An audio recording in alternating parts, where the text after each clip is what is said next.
Everyone believed Mohis Wilson was born deaf. A billionaire living in silence for 40 years, running his empire through pen and paper. His entire world rested in the hands of one loyal white butler, and no one ever questioned it. Until a new black maid, the lowest servant in the mansion, screamed in panic, and Mohis heard her. They know everything. But the real shock was not the sound. It was what she pulled out afterward. If he was never deaf, then who had been lying to him his entire life? The Wilson estate stood at the end of a private road surrounded by oak trees, so old their branches formed a natural canopy that blocked out the sun. From the outside, it looked like a castle from another century. From the inside, it felt like a tomb. Mohis Wilson had lived here for 40 years. He was 58 now, one of the wealthiest men in the country, and according to every medical record, every newspaper article, every whispered conversation among his staff, he had been deaf since birth. A tragic condition that had shaped his entire existence. His office occupied the entire east wing of the mansion. Dark mahogany furniture, floor-to-ceiling bookshelves, paintings worth more than most people earned in a lifetime. But the most striking feature was the silence. No television, no radio, no music. Just the scratch of pen on paper and the occasional footsteps of the one man allowed to enter without knocking. James William had served the Wilson family for over 4 decades. He had started as a young man barely 20 when Mohis's father had taken him in after a family tragedy. The Williams had worked for the Wilsons for generations, and when James's father suffered a terrible accident at the factory, the elder Wilson had paid for everything. Medical bills, rehabilitation, even James's education. In return, James had devoted his life to the family. And when Mohis's father passed away 30 years ago, James had transferred that devotion entirely to the son. Now James was 62, his hair silver, his posture impeccable, his presence constant. He was Mohis's ears. He was Mohis's voice. He was the bridge between Mohis and the outside world, and everyone in the mansion understood that without James Mohis, Wilson could not function. Every morning, James would enter the office with a leather folder containing the day's correspondence. He would sit across from Mohis and write summaries of each letter, each business proposal, each piece of news. Mohis would read, consider, and write his responses. James would then deliver those responses, speak on Mohis's behalf, in meetings, negotiate deals, and report back. It was a system that had worked flawlessly for 40 years. The staff rarely saw Mohis. He took his meals alone. He walked the gardens alone. He existed in a bubble of silence that no one dared to penetrate. They pitied him, of course. Such wealth, such power, and yet he could not hear a bird sing or a child laugh. What a tragedy. What a waste. But they also feared him. Not because he was cruel, but because he was unknowable. A man who could not hear was a man who could not be reasoned with, could not be charmed, could not be manipulated through the usual channels. Everything had to go through James. And James was loyal to Mohis above all else, or so everyone believed. On a Tuesday morning in late October, a new maid arrived at the Wilson estate. Her name was Rebecca Turner, and she came with minimal references and maximum desperation. The agency had sent her after 3 other candidates had declined. The Wilson estate had a reputation for being difficult. The pay was good, but the atmosphere was suffocating, and the head butler was known to be exacting in his standards. Rebecca was 32 years old with sharp eyes and a calm demeanor that some mistook for indifference. She had grown up poor, worked her way through nursing school before dropping out due to financial constraints, and had spent the last decade moving from job to job, never quite finding her place. But she had not come to the Wilson estate by accident. She had applied, specifically waited patiently, and accepted the position the moment it was offered. The other servants made their opinions clear from the first day. She was assigned to the lowest tasks, cleaning rooms that were rarely used, scrubbing floors that were already spotless. The head housekeeper, a stern woman named Mrs. Patterson, watched her with suspicious eyes. "You keep your head down and your mouth shut," Mrs. Patterson told her on the first morning.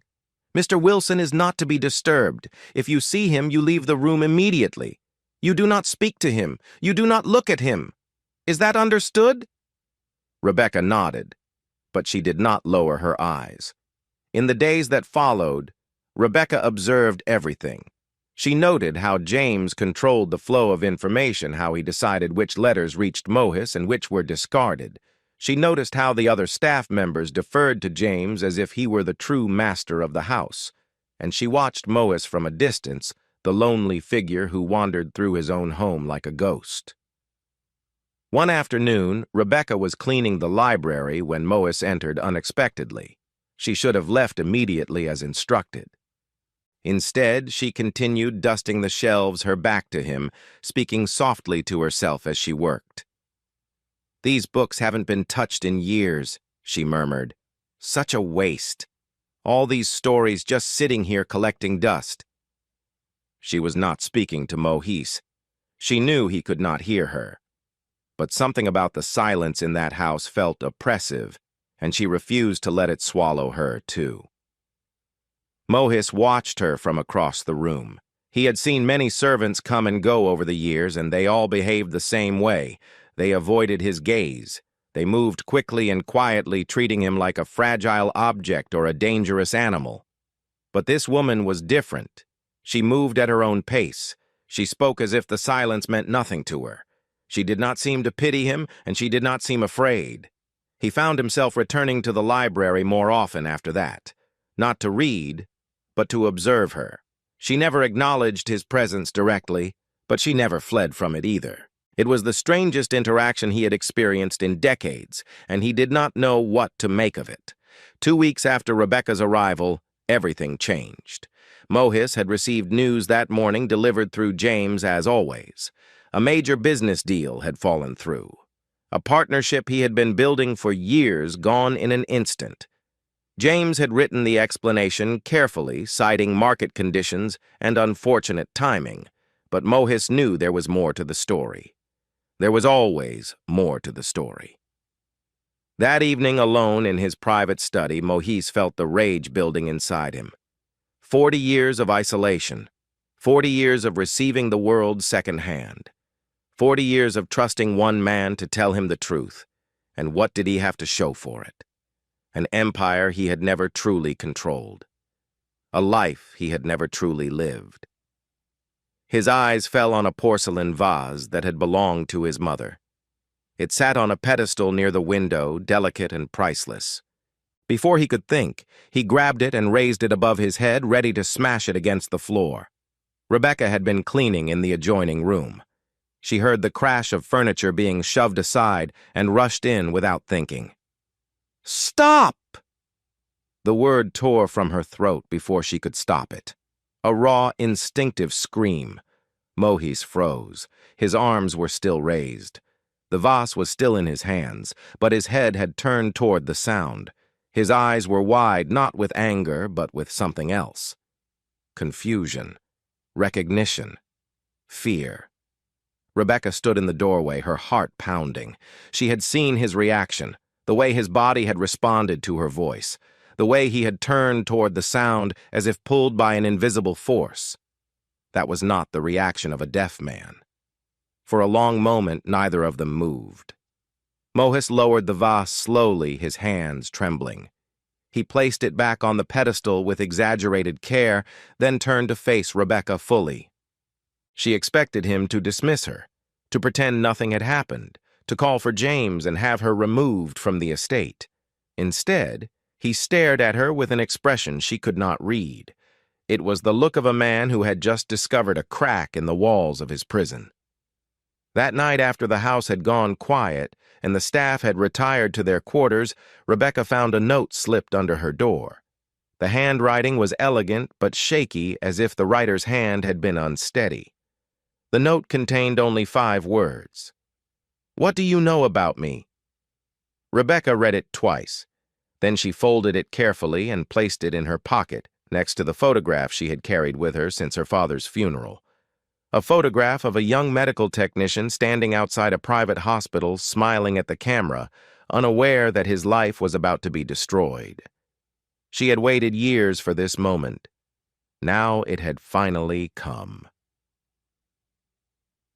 3 nights passed before Rebecca could arrange a meeting. James watched everything in this house, and she had learned quickly that even the walls seemed to report to him. But on the 4th night, when James was occupied with a late conference call in the West Wing, Rebecca slipped into the library where Mohis was waiting. He sat in a leather armchair near the cold fireplace, a notepad on his lap. When she entered, he did not look up immediately.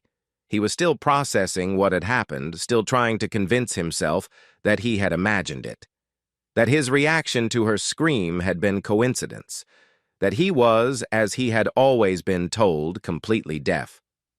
Rebecca closed the door quietly and stood across from him. She did not sit. She did not wait for permission to speak. "I did not come to this house by accident," she said, her voice low but clear. Mohis's pen stopped moving. He looked at her now, his expression guarded. "My father worked at a private hospital 40 years ago," Rebecca continued. "He was a medical technician specializing in auditory implant devices. He was part of a surgical team that performed a very rare, very expensive procedure on a young man who had lost his hearing due to complications in childhood. That young man was 18 years old. His name was Mohis Wilson." Mohis's face went pale. He gripped the armrests of his chair so tightly his knuckles turned white. Rebecca reached into her pocket and pulled out the photograph she had been carrying since her father's funeral. She walked forward and placed it on the table beside him. It showed a young black man in medical scrubs standing outside a brick building with a brass plaque on the door. The plaque read, "Morrison Private Medical Center." "That's my father," Rebecca said. "Marcus Turner. He died 3 years ago. But before he died, he told me something that he had kept secret for 4 decades. He told me about a surgery that was supposed to give a young man his hearing back, a surgery that succeeded." Mohis stared at the photograph. His hands were trembling now. "You're lying," he wrote on his notepad, the words jagged and uneven. He held it up for her to see. Rebecca shook her head. "You know I'm not. You heard me scream. You turned toward my voice. A man who was born deaf would not have that reflex. A man who has never heard sound would not respond to it instinctively." Mohis set down the notepad. For a long moment he simply sat there, his chest rising and falling with shallow breaths. Then he picked up the pen again. "If what you're saying is true, then why can't I hear anything? Why have I lived in silence my entire life?" Rebecca had prepared for this question. She had spent years preparing for it. "The implant your father paid for was experimental at the time," she explained. "It had 2 components. The first was an internal device surgically placed inside your cochlea. That's already in your body. It's been there for 40 years. The second component was an external processor, a small device worn behind the ear that would capture sound and transmit it to the internal implant." She let that information settle before continuing.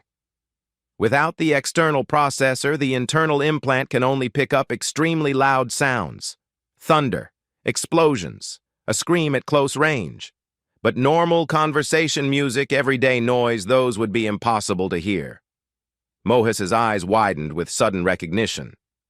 Throughout his life there had been moments when he thought he felt something vibrating in his skull. A distant rumble during storms.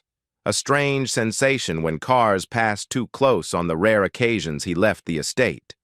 James had always explained these episodes as phantom sensations, neurological echoes, common in people who had lost their hearing. Mohis had never questioned it. Until now. "The external processor," Mohis wrote slowly. "Where is it?" Rebecca's expression hardened. "That's what I came here to find out. According to my father's records, the device was provided to your family immediately after the surgery. It should have been given to you as soon as you recovered. But something happened. My father was fired without explanation 2 weeks after the procedure. He was forced to sign a non-disclosure agreement. He was threatened with lawsuits if he ever spoke about the surgery. And for 40 years he kept that secret because he had a family to protect. She took a breath, steadying herself. But he never forgot about you. He followed your story in the newspapers. He watched you become a billionaire, watched you build an empire, and he always wondered why you never spoke. Why you still communicated through writing and sign language. Why you lived as if the surgery had never happened. Mohis sat motionless, absorbing her words. Before he died, he gave me a box of documents he had kept hidden all those years. Copies of the surgical records, photographs of the device, instructions for its use. He made me promise to find out what happened, to find out why Mohis Wilson was still living in silence. The grandfather clock in the corner chimed midnight. Both of them froze, listening for footsteps, but the hallway remained quiet. Mohis picked up his pen again. "What do you want from me?" "Nothing," Rebecca said. "I want nothing from you, but I think you deserve to know the truth, and I think that truth has been kept from you deliberately." Over the following week, Mohis and Rebecca met in secret whenever they could. She shared the documents her father had left behind, and Mohis studied them with the intensity of a man discovering the blueprints to his own prison. The surgical records were genuine. He recognized his father's signature on the consent forms. He saw the technical specifications of the implant, the model number, the manufacturer, and he saw in black and white the confirmation that an external processor had been delivered to the Wilson estate 3 days after his surgery. Someone had received that device. Someone had signed for it. Mohis knew he had to find it. The search began carefully. Mohis could not ask questions directly without raising suspicion, so he relied on Rebecca to move through the house invisibly the way servants were expected to move. She checked storage rooms and unused closets. She examined the contents of filing cabinets in the administrative offices. She found nothing. It was Mohis who finally thought of the one place no one else would think to look: James's private quarters. James had lived in the east wing of the mansion for as long as Mohis could remember. His rooms were modest compared to the rest of the house, but they were entirely his own. No one entered without his permission, not even Mohis. But Mohis still owned the house, and Mohis had a master key that opened every door. On a Thursday evening, while James was in town handling what he claimed was a banking matter, Mohis slipped into James's quarters for the first time in 40 years. Rebecca kept watch from a window at the end of the corridor where she could see the driveway and any approaching headlights while appearing to clean the glass. The rooms were immaculate, everything in its place. Books arranged by height on the shelves, a small desk with neatly organized papers, a wardrobe with suits hanging in precise order, and in the corner behind a false panel in the closet, a small safe. Mohis studied the safe for a moment. He knew James was a creature of habit, a man who found comfort in routine and familiar patterns. On instinct, Mohis tried the combination his father had used for the family safe decades ago, a sequence of numbers that James had helped him memorize when he was young. James had always said he kept nothing of value in his quarters. He had always said he had no secrets. The safe opened. Inside, Mohis found several items: a leather journal filled with handwritten notes, bank statements showing transfers to accounts he had never heard of, and at the very bottom, wrapped in cloth that had yellowed with age, a small plastic case. Mohis opened the case. Inside was a device no larger than a hearing aid. It looked almost primitive by modern standards, but it was unmistakably the external processor described in his father's documents. The serial number matched. The manufacturer's logo matched. Everything matched. This device had been sitting in James's safe for 40 years. Mohis could not breathe. He stood there in the dim light of James's closet, holding the key to his own liberation in his trembling hands, and he felt something inside him begin to crack. 40 years. 40 years of silence. 40 years of isolation. 40 years of depending on one man to be his connection to the world. And that man had stolen his hearing, not through violence, not through malice, but through the simple, devastating act of hiding a device in a safe and letting Mohis believe he was broken. Along with the device, Mohis found a letter. It was written in his father's handwriting, dated just weeks before the old man had fallen ill with the sickness that would eventually claim his life. The letter was addressed to James. "I am not well," his father had written. "The doctors say I may not have much time. Mohis's recovery from the surgery has been slower than expected, and I do not want to overwhelm him while he is still adjusting. When he is ready, when he is fully healed, give him the processor. Let him hear the world again. I am trusting you with my son's future, James. Do not fail me." Mohis read the letter 3 times. His father had not abandoned him. His father had simply trusted the wrong person. And James had taken that trust and twisted it into a cage. Rebecca found him still standing there when she came to warn him that James's car had been spotted turning onto the private road. She took one look at his face, at the device in his hands, and understood immediately. "We need to go," she said softly. "Now." Mohis allowed her to guide him out of the room. He moved like a man in shock, his mind struggling to process the magnitude of what he had discovered. Back in the library, behind locked doors, Mohis finally broke. "Why?" He wrote the word barely legible. "Why would he do this?" Rebecca sat across from him, her expression filled with a sorrow that surprised him. She had come here for answers, but she had not expected to feel this depth of sympathy for the man she had found. "I don't know," she admitted, "but I can tell you what my father believed. He believed that someone wanted you dependent. Someone wanted to control you, and the easiest way to control a man is to make him believe he cannot survive without you." Mohis thought about his life. The business decisions he had made based on James's summaries. The people he had never met because James had decided they were not worth his time. The relationships that had never developed because James had always been there interpreting, interfering, shaping every interaction. He thought about the business deal that had fallen through 2 weeks ago, the partnership he had been building for years. James had delivered the news with appropriate regret, but Mohis now wondered if James had sabotaged it deliberately. He wondered how many other opportunities had been destroyed, how many lies he had been told. "I've been a prisoner," Mohis wrote, "in my own home, in my own life." Rebecca nodded slowly. "Yes, but you don't have to stay one." Mohis looked at the device still clutched in his hand. Such a small thing, such an insignificant piece of plastic and circuitry. And yet it represented everything he had been denied.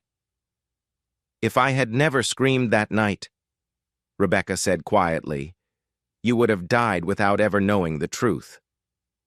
Mohis met her eyes. For the first time since she had arrived at the estate, she saw something other than confusion or fear in his expression. She saw determination. "Why did your father ask you to do this?" he wrote. "What does it matter to you what happens to me?" Rebecca considered the question carefully before answering. "My father spent 40 years living with guilt. He knew something was wrong. He knew you were being kept in the dark, but he was afraid. He had signed papers. He had been threatened. He convinced himself that it wasn't his responsibility, that you had family to look after you, that surely someone would discover the truth eventually." Her voice grew heavier. "But no one did. And when he was dying, he realized that his silence had made him complicit. He asked me to do what he never had the courage to do. Not for money, not for revenge, just to set things right." She looked directly at Mohis. "He didn't ask me to give you back your hearing. He asked me to give you back your choice. The choice that was taken from you 40 years ago." Mohis sat in silence, surrounded by the truth he had never known. The device in his hand felt heavier than anything he had ever held. It was not just a piece of technology. It was 40 years of stolen life, 40 years of manipulation, 40 years of love that had never been love at all, but control disguised in kindness. He thought about James returning home at this very moment, walking through the front door, hanging up his coat, preparing to play the role of devoted servant for another day, another week, another year. And something inside Mohis hardened into resolve. He would not confront James tonight. He was not ready. He needed time to understand the full scope of the betrayal. He needed to examine those bank statements, read that journal piece together exactly how deep the deception ran. But the confrontation would come, and when it did, Mohis would not be silent anymore. Mohis spent the next 3 days in preparation. He read through James's journal late at night behind locked doors, piecing together a story that made him sick to his stomach. The journal was not a confession. It was something worse. It was a justification. James had written about Mohis the way a farmer writes about livestock. With care, yes. With attention to detail. But ultimately with the understanding that Mohis was something to be managed, not someone to be respected. Entry after entry described decisions James had made on Mohis's behalf. Business partners he had turned away because they seemed too aggressive or too independent. Investment opportunities he had declined because they would have required Mohis to travel to meet new people to expand beyond the walls of the estate. And then there were the personal entries. 3 times over the decades, Mohis had shown interest in developing relationships. A woman he had met at a charity event. A distant cousin who had reached out after reading about him in a magazine. A business associate who had expressed genuine friendship. Each time James had intervened, he had written letters in Mohis's name politely declining further contact. He had told Mohis that these people had lost interest, had moved on, had never been sincere to begin with. Mohis had believed him every time. The bank statements were equally damning. Over 40 years, James had siphoned millions into private accounts. Not enough to raise suspicion, never enough to trigger an audit, but steady and relentless. A percentage here, a fee there, all hidden behind layers of accounting that Mohis had never been able to verify himself. By the time Mohis finished his investigation, he understood the full scope of the betrayal. James had not simply hidden a device. He had constructed an entire world designed to keep Mohis dependent, isolated, and controllable. And he had done it all while wearing the mask of a devoted servant. On Sunday evening, Mohis sent word through Mrs. Patterson that he wished to see James in his private study. It was an unusual request. Mohis rarely summoned anyone. He preferred to keep to his schedule, his routines, his predictable patterns. But Mrs. Patterson delivered the message without question, and within the hour James appeared at the study door. He entered with his usual calm demeanor, his silver hair neatly combed, his posture straight and confident. He carried a leather folder under his arm, assuming this was about business, about some new matter that required his attention. Mohis sat behind his desk. The external processor was in his pocket. He had not activated it yet. He wanted to do that at the right moment. James settled into the chair across from Mohis and opened his folder ready to take notes. His pen was poised over the paper when he noticed that Mohis was not writing anything. Mohis was simply looking at him. "Is everything all right, sir?" James asked, his voice smooth and concerned. He was speaking out loud as he always did when they were alone, though he knew Mohis could not hear him. It was a habit he had developed decades ago, a performance he maintained even without an audience. But this time, there was an audience. Mohis reached into his pocket and withdrew the small plastic case. He placed it on the desk between them. James's face changed. The transformation was subtle but unmistakable. His eyes widened briefly before he forced them back to normal. His hand tightened around his pen. His jaw clenched almost imperceptibly. "Where did you find that?" he asked. Mohis did not respond. Instead, he opened the case, removed the external processor, and fitted it behind his ear. His hands were steady now. He had practiced this in the mirror, following the instructions from his father's documents. There was a soft click as the device connected to the implant that had been waiting inside his head for 40 years. And then Mohis heard. The world rushed in like a flood breaking through a dam. The ticking of the grandfather clock. The creak of James shifting in his chair. The wind moving through the trees outside the window. Every sound was overwhelming, disorienting, almost painful in its intensity. Mohis gripped the edge of his desk, forcing himself to stay focused. "Mohis," James said, and his voice hit Mohis like a physical blow. It was the first time he had ever truly heard another human speak, the first time he had heard his own name pronounced out loud. James's voice was warm, concerned, perfectly calibrated to convey care and loyalty. It was the voice of a man who had spent 40 years perfecting his deception. "Let me explain," James continued, rising from his chair. "You don't understand what the world is like out there. People are cruel. They take advantage of weakness. They destroy what they cannot control. I was protecting you. Everything I did for your own good." Mohis listened. He absorbed every word, every inflection, every subtle manipulation embedded in James's tone. And he understood finally why James had been so successful. This man was not a monster. He was something far more dangerous. He was a man who believed his own lies. "You stole my life," Mohis said. His voice was rough, unpracticed, barely above a whisper. He had not spoken in 40 years. The words felt strange in his mouth, like tools he had forgotten how to use. But he forced them out anyway. James flinched. Whatever he had expected, it was not this. Not Mohis speaking. Not Mohis confronting him directly. "I gave you a life," James countered, his composure cracking. "Without me, you would have been exploited, used, discarded. I built your empire. I protected your legacy. I was the only one who ever truly cared about you." Mohis shook his head slowly. "You were afraid. Afraid that if I could hear, I would not need you anymore. Afraid that you would go back to being nothing." The words struck home. James's face contorted with something that might have been shame or might have been fury. "I made you," James hissed. "Everything you are, everything you have exists because of me. You owe me everything." Mohis stood. His legs were unsteady, but his resolve was not. "Get out of my house," he said. "Get out and do not come back." James stared at him for a long moment. Then something in him collapsed. His shoulders slumped. His carefully maintained facade crumbled. He looked suddenly like what he truly was, a 62-year-old man who had built his entire identity on controlling another person and who was now watching that control slip away forever. He left without another word. The investigation took 3 months.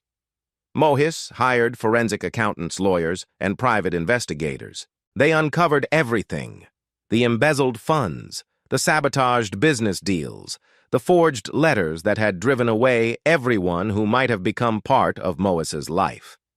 James was arrested on 17 counts of fraud, embezzlement, and financial manipulation. His trial would come later, but Mohis did not need a verdict to know the truth. During those months, Mohis learned to hear. He worked with audiologists and speech therapists, retraining his brain to process sounds it had been denied for 4 decades. It was exhausting, frustrating, and sometimes painful, but every new sound he recognized felt like reclaiming a piece of himself. He learned to speak. His voice grew stronger with practice. He began attending meetings in person, communicating directly with business partners who had only ever known him through intermediaries. Some of them were shocked, some were skeptical, but all of them came to respect the man who had emerged from 40 years of enforced silence. Rebecca stayed at the estate for the duration of the investigation. She testified about her father's documents and her role in uncovering the truth. When it was over, Mohis offered her a position in his company, something significant, something that matched the courage she had shown. She declined. "My father wanted me to give you back your choice," she told him. "He did not want me to become dependent on you in the process. I need to build my own life now." Mohis understood. He offered her something else instead: a grant to establish a legal assistance center for workers who had been exploited, silenced, and forced into unjust agreements. Workers like her father had been. Rebecca accepted. 6 months after the confrontation in his study, Mohis stood at his bedroom window on a spring morning. The oak trees that surrounded the estate were full of birds, and their songs drifted through the open glass. He had never heard birdsong before. He had not known what he was missing. He stood there for a long time listening. Then he picked up his phone, dialed a number, and waited. "Hello," said a voice on the other end. "Hello," Mohis replied. "This is Mohis Wilson. I would like to schedule a meeting." It was the first phone call he had ever made in his life. Outside, the birds continued to sing, and for the first time in 40 years, Mohis Wilson was truly free.